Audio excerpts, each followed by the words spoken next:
recherches portent sur l'étude des systèmes fluviatiles et plus particulièrement sur ce qu'on appelle les réservoirs géologiques, qui sont en fait des sédiments qui ont été déposés sur des centaines de milliers d'années. Et ces dépôts de sédiments qui vont être transformés en roches constituent dans le fossile des réservoirs qui peuvent contenir des hydrocarbures, de l'eau ou des minéralisations. Nous cherchons à développer donc un logiciel qui permet de modéliser ces réservoirs pour pouvoir prédire leur géométrie, leur connectivité et améliorer donc la compréhension de ces systèmes et leur exploitation.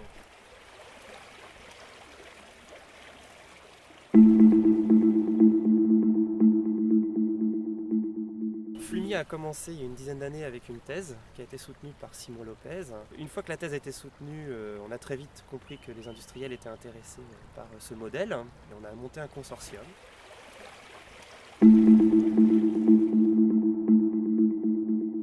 Les applications de ces recherches sont le développement d'un logiciel qui va être utilisé par des industriels dans une phase d'exploration de leur réservoir, donc à partir de leur observation de terrain, de sondage, d'imagerie. Ce logiciel va pouvoir être utilisé pour interpoler les observations de terrain et prédire les géométries, les connectivités de ces réservoirs dans un but de production. C'est là où Flumi intervient.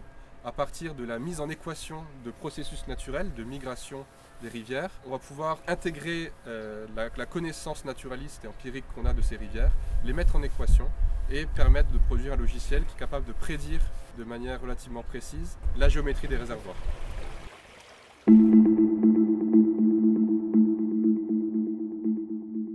On a par exemple des grandes compagnies pétrolières comme Exxon, comme Eni, comme Shell. On a eu aussi GDF Suez et l'IFP. Et donc il n'y a pas seulement le monde du pétrole, effectivement, il y a aussi le monde de la mine, le gaz, le stockage d'eau. Nous déployons aussi actuellement par exemple Flumi à l'université de Delft.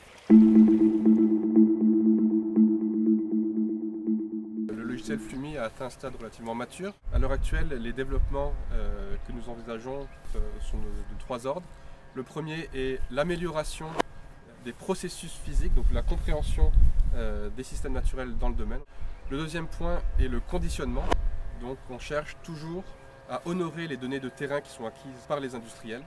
Et le troisième point de développement de Flumi sont ce qu'on appelle des modules d'aide à la décision. Et de cette façon, Flumi va pouvoir être intégré comme un greffon dans des chaînes de travail plus larges et traiter les données de manière quasiment automatique.